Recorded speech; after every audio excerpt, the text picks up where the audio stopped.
Hello students, welcome to Khandelwal Maths Academy. I am your host Vishwesh Khandelwal. In today's video, we will be studying the part 1 of practice set 1.3 of chapter 1 complex number of standard 11. Now see, this practice set 1.3 is actually based on modulus and amplitude of the complex numbers and various representation of complex numbers, which are the Cartesian form, polar form and exponential form. बराबर है? Now see, coming to this question number 13. Question 12 तक हम लोग practice set 1.2 में देख चुके हैं और सम नंबर 77 तक. सो हियर क्वेश्चन 13 रहेगा और sum number 78. This question is find the modulus and amplitude for the following complex numbers. अब देखो, मॉड्यूलस और एम्पलीट्यूड का थियोरेटिकल पार्ट हम देख चुके हैं और एम्पलीट्यूड के अलग अलग फॉर्मूलीज देखे हमने अलग अलग क्वाड्रेंट्स में. एक बार वो फिर से रिवाइज कर लेते हैं. ओके, 2 मिनट लगेंगे. अब देखो, जब थियरी मैंने समझाया था तो उसमें मैंने क्लियर किया था आपको कि दो टाइप के फॉर्मूलीज हैं एम्पलीट्यूड या आर्ग्यूमेंट फाइंड करने के लिए. टेक्स्ट बुक वालों का एक अलग मेथड है और मैंने जो आपको लिखा के दिया वो अलग मेथड है, वो पिछले सिलेबस से रिलेटेड था. बराबर है? अब देखो, दोनों में एक बार डिफरेंस देख लेते हैं, फिर कौन सा यूज करना है वो आप पे डिपेंड करता है. बराबर है? फिर एक ही टाइप यूज करना. अब देखो, फर्स्ट क्वाड्रेंट में अगर आपका कॉम्प्लेक्स नंबर है तो वहां पे एक्स भी पॉजिटिव और वाई भी पॉजिटिव, तो theta is tan inverse y by x. Okay, ये दोनों का सेम है, मेरा भी और टेक्स्ट बुक का भी. बराबर है? लेकिन जब आप सेकंड क्वाड्रेंट में आते हो तो वहां पर x आपका निगेटिव है और y पॉजिटिव है, तो theta is pi minus tan inverse y by x. ये जितना भी ब्लैक में फॉर्मूला लिखा है ब्लैक इंक से, वो मेरे फॉर्मूलेज है जो पिछले सिलेबस से रिलेटेड है, और जो ब्लू इंक में लिखे हैं वो टेक्स्ट बुक के अभी प्रेजेंट सिलेबस के. ओके, आप दोनों ही यूज कर सकते हो. देखो, जितना भी ब्लैक में लिखा है उसमें फायदा ये है आपको कि वहां पर आपको x और y आपने एक बार क्वाड्रेंट डिसाइड कर लिया, फॉर्मूला आपने डिसाइड कर लिया, उसके बाद x और y का पॉजिटिव वैल्यू ही आपको लेना है. बराबर है? लेकिन ये जो ब्लू वाला फॉर्मूला है, अब जैसे सेकंड क्वाड्रेंट के लिए मैंने बोला theta is pi minus tan inverse y by x. एक और फॉर्मूला ये टेक्सचुअल है, theta is pi plus tan inverse y by x. तो इसमें क्या रहेगा, x और y के एक्चुअल वैल्यूज आपको यूज करने हैं. जैसे क्वाड्रेंट अगर सेकंड है तो y पॉजिटिव और x निगेटिव रहेगा. तो देखो, ये फॉर्मूले के तहत ये माइनस साइन ऊपर जाएगी, फिर y अपॉन माइनस एक्स है, x निगेटिव वैल्यू लेंगे हम. tan inverse minus theta is minus tan inverse theta, ये सब हम देख चुके हैं. तो प्लस इंटू माइनस माइनस होगा, आ जाकर यहीं पे हम लोग आने वाले हैं. बराबर है? थर्ड क्वाड्रेंट में दोनों का फॉर्मूला सेम आ जाता है. वो इसलिए सेम आता है कि भले ही थर्ड क्वाड्रेंट में x भी निगेटिव और y भी निगेटिव है, तो यहां पर x और y के आप सिर्फ पॉजिटिव वैल्यूज डालो तो भी यही आंसर आएगा, और निगेटिव डालो तो माइनस माइनस कैंसिल होगा. इसलिए थर्ड क्वाड्रेंट में कोई चेंजेस नहीं होंगे. फोर्थ में फिर से चेंजेस होंगे, बिकॉज जो मैंने ब्लैक से आपको फॉर्मूला लिख के दिया है उसमें डायरेक्ट है theta is 2 pi minus tan inverse y by x, जिसमें x और y के सिर्फ पॉजिटिव वैल्यूज ही यूज करने हैं. और ये जो ब्लू से फॉर्मूला लिखा है, यहाँ पर आपको y निगेटिव है, वो माइनस साइन डालनी पड़ेगी और फिर से वो इसके जैसा होगा. बराबर है? सो मेक श्योर कि जो ब्लैक इंक से मैंने आपको लिख के दिया है वही फॉर्मूलेज आप यूज करो, क्योंकि उसमें x और y के हमें पॉजिटिव वैल्यूज ही लेने पड़ते हैं. और इसका फायदा ये होता है कि tan इनवर्स अंदर माइनस का साइन नहीं आता है. बराबर है? ये सब है एम्पलीट्यूड या आर्ग्यूमेंट के फॉर्मूलीज. हमें क्वेश्चन में एम्पलीट्यूड ही पूछा है. हमने प्रिंसिपल आर्ग्यूमेंट भी देखा था, उसके भी कुछ फॉर्मूलीज लिखे हैं यहाँ पर. ओके, इसका क्या यूज रहेगा ये जब सम स्टार्ट होंगे मैं आपको उसमें बता दूंगा. Okay,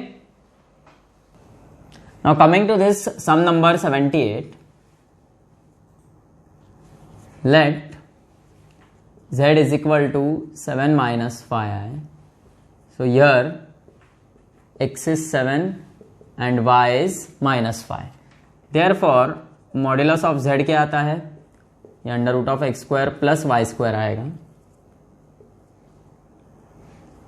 which is under root of x का वैल्यू है 7 उसका square plus y is minus 5 उसका स्क्वायर. 7 का स्क्वायर 49, माइनस का स्क्वायर प्लस 5 का square 25. So this is under root of 74. So mod of z is under root of 74. Modulus आ गया आपका. अब देखो, z is equal to 7 minus 5i lies in कौन सा क्वाड्रेंट है. देखो, x पॉजिटिव है, y निगेटिव है, तो this lies in fourth quadrant. Okay, so here fourth quadrant के लिए थीटा क्या है, 2 pi minus tan inverse y by x. So this is 2 pi minus tan inverse, भले ही y माइनस 5 है पर आप पॉजिटिव वैल्यू ही लोगे। ओके, ये मैंने आपको समझा दिया है। जितने भी ब्लैक मार्कर ब्लैक इंक से लिखे हैं वहां पे सब x और y आप पॉजिटिव ही लोगे। सो ये आ गया आपका एम्पलीट्यूड। और फाइनल आंसर आपको लिखना है फिर for 7 minus 5i for this complex number, modulus is equal to under root of 74 and amplitude is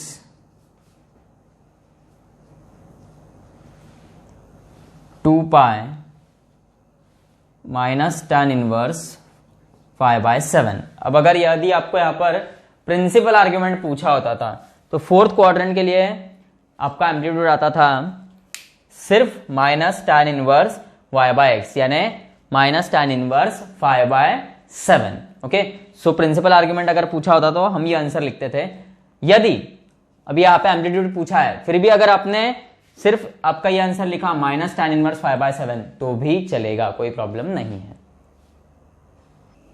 79th सम देखो, let z is equal to root 3 plus root 2i। Here x is root 3, y is root 2. So mod of z is nothing but under root of x square plus y square यानी under root of root 3 का square plus root 2 का square. अब ये एडे के जैसे square square root cancel मत करना क्योंकि बीच में प्लस की साइन है। रूट 3 का स्क्वायर 3, रूट 2 का square 2। So mod of z is root 5, modulus मिल गया हमें root 5। Now z is equal to root 3 plus root 2i lies in कौन सा क्वाड्रेंट रहेगा ये? First quadrant. And first quadrant के लिए थीटा क्या है? tan inverse y/x and this will be tan inverse y is root 2, x is root 3. So theta is tan inverse root 2/3। Final answer लिखना है आपको for root 3 plus root 2i modulus क्या रहेगा? Root 5 और amplitude क्या रहेगा आपका? tan inverse root 2/3। Okay, sum number 80 देखो, let z is equal to -3 into 1 minus I. ये -3 अंदर मल्टीप्लाई कर दो, so this will be -3 minus into minus plus this is 3i। Okay, so here x क्या है? -3 and what is y? 3. Okay, now see mod of z क्या होता है? Under root of x square plus y square. So this is under root of -3 का square plus 3 का square. -3 का square 9, 3 का square भी 9, so this is root 18 and root 18 is nothing but 9 into 2 और 9 का स्क्वायर रूट 3, तो this is 3 root 2। ये आ गया आपका mod of z। Now z is equal to -3 plus 3i lies in कौन सा क्वाड्रेंट है? ये देखो, x निगेटिव है, y पॉजिटिव है, so this is second quadrant. Okay,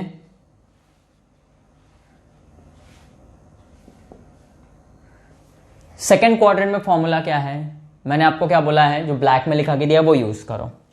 so that is theta is equal to pi minus tan inverse y/x.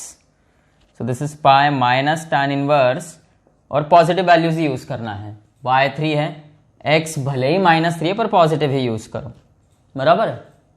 So this is pi minus tan inverse 3/3 यानी क्या? 1। अब tan कौन सा एंगल के लिए 1 आता है? 45 डिग्री। 45 डिग्री यानी π/4। अब ये होगा 4 pi minus π/4, so this will be 3 π/4। मतलब आपका जो थीटा है इट इज 3 π/4। 3 पाई बाय 4 यानी कितना डिग्री बता सकते हो मेरे को आप? पाई बाय 4 यानी 45, 45 3 जा 135 डिग्रीज, बराबर सेकेंड क्वाड्रेंट में आएगा 135 डिग्रीज। सो ये आ गया आपका एम्पलीट्यूड। और यदि आप ये फॉर्मूला यूज करते थे जो ब्लू में लिखा है, तो वो था theta plus tan inverse y by x, पर वहां पे y और x के एक्चुअल वैल्यूज यूज करने रहते थे, मतलब y3 और x -3 लेना पड़ता था, 3/-3 -1 आता था, और tan इनवर्स माइनस थीटा है ना माइनस tan इनवर्स थीटा, तो वो यहाँ पे प्लस रहता था, tan इनवर्स -1 आता था, माइनस बाहर आता था। सो फिर से वो यही होता था पाई माइनस tan इनवर्स 1। सो भाई आप यही फॉर्मूला यूज करो जो ब्लैक में लिखे है। उसका एक ही फायदा है कि वहां पे सीधा सीधा आपको x और y के पॉजिटिव वैल्यूज ही यूज करने हैं, भले ही वो कोई भी क्वाड्रेंट में हो। एक बार फॉर्मूला आपका फाइनल हो गया कि फिर पॉजिटिव वैल्यूज यूज करने हैं। So here for -3 into 1 minus आ है, मॉड्यूलस क्या है आपका देखो 3√2, और एम्पलीट्यूड क्या है 3 pi by 4। Okay, sum number 81 देखो, let z is equal to 3।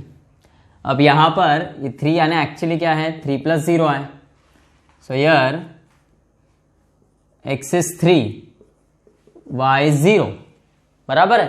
इसका मतलब अब ये कोई क्वाड्रेंट में नहीं है। ओके, यहां पर y 0 है, मतलब ये जो कॉम्प्लेक्स नंबर है this is on x axis, वो भी positive direction of x axis में है। मॉड ऑफ z क्या आएगा √(x² + y², यानी √3² + 0²। 3 का स्क्वायर क्या है 9, उसका स्क्वायर रूट फिर से 3। सो मॉड ऑफ z क्या आया 3 आपका। Now z is equal to 3 lies on positive direction of x axis, तो थीटा क्या रहेगा 0। यदि यही z negative direction of x axis पर रहता था तो थीटा आता था 180 डिग्री यानी पाई। सो फाइनल आंसर आएगा आपका for z equal to 3, modulus क्या है 3 एंड एम्पलीट्यूड है 0। Okay,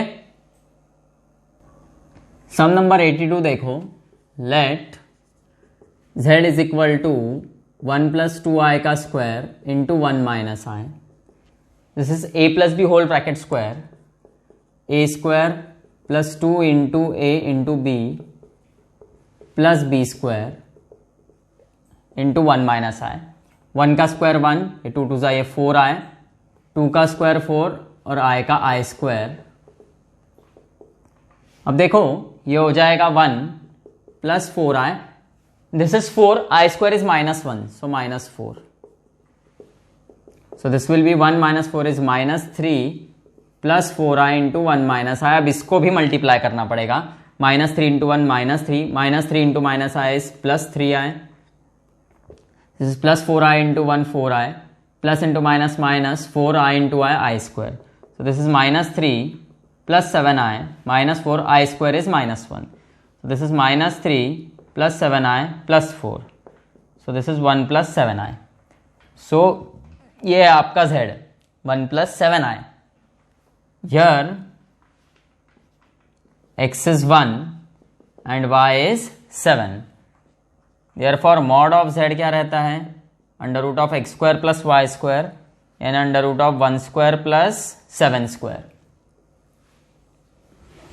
so therefore mod of z is √1 का स्क्वायर 1, 7 का square 49, so this is √50 which is 25 into 2, √25 into 2, so this is 5√2, ये है आपका mod of z। अब देखो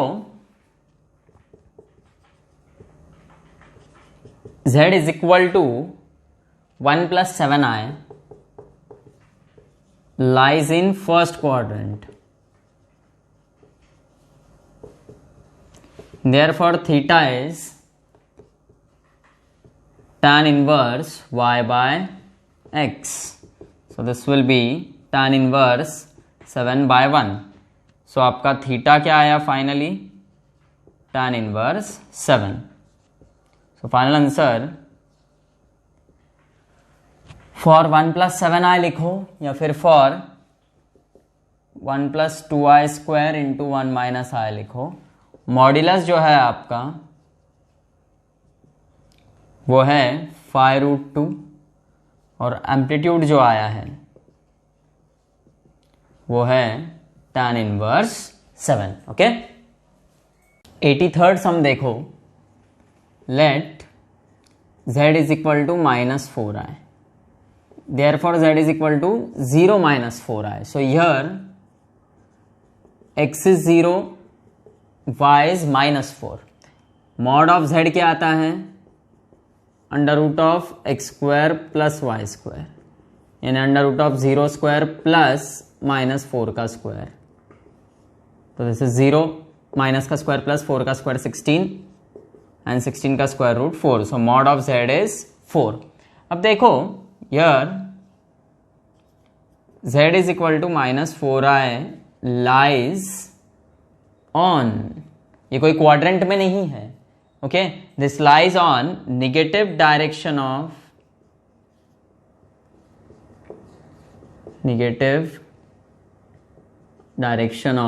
y एक्सिस. Therefore थीटा जो amplitude negative direction of y axis मतलब 270 degree का एंगल मतलब 3π/2. अब देखो यदि हम प्रिंसिपल आर्ग्यूमेंट की बात करें तो वो 3π/2 नहीं आएगा, क्योंकि प्रिंसिपल आर्ग्यूमेंट -π और π के बीच में आता है, बराबर है. सो आप थीटा = 3π/2 लिखते हो तो भी चलेगा, या फिर अगर आप प्रिंसिपल आर्ग्यूमेंट की बात कर रहे हो तो थीटा आपका फिर -π/2 आएगा, क्योंकि देखो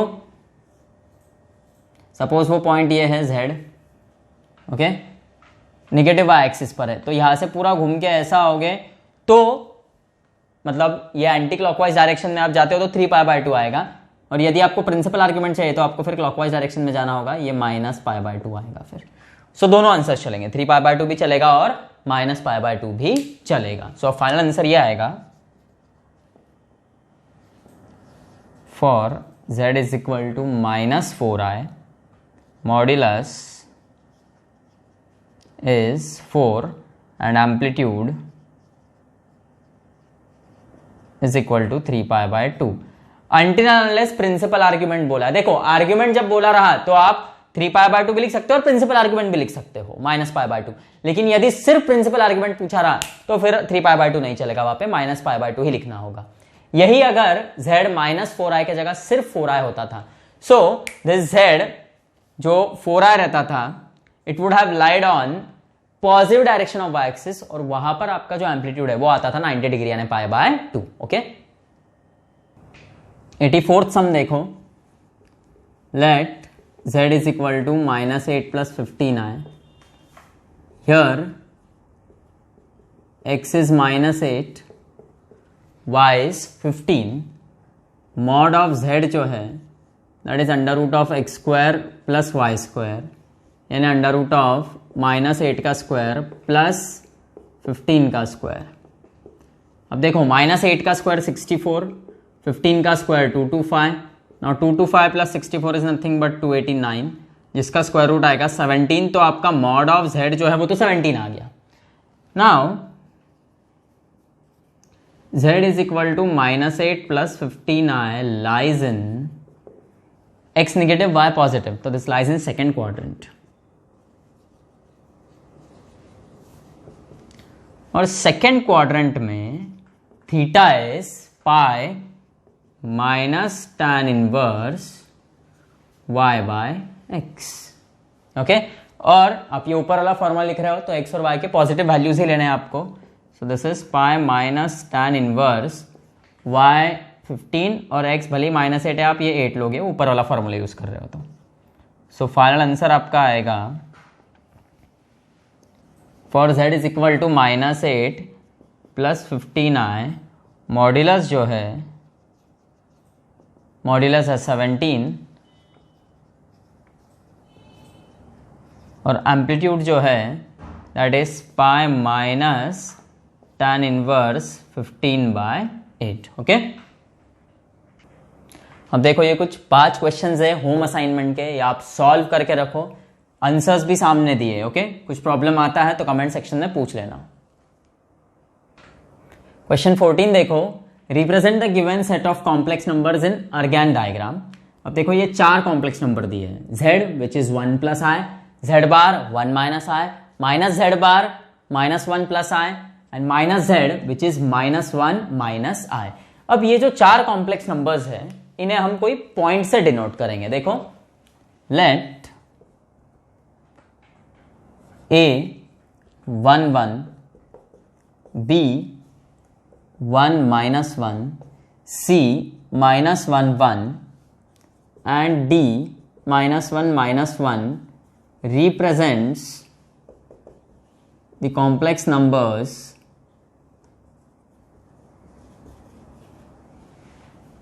z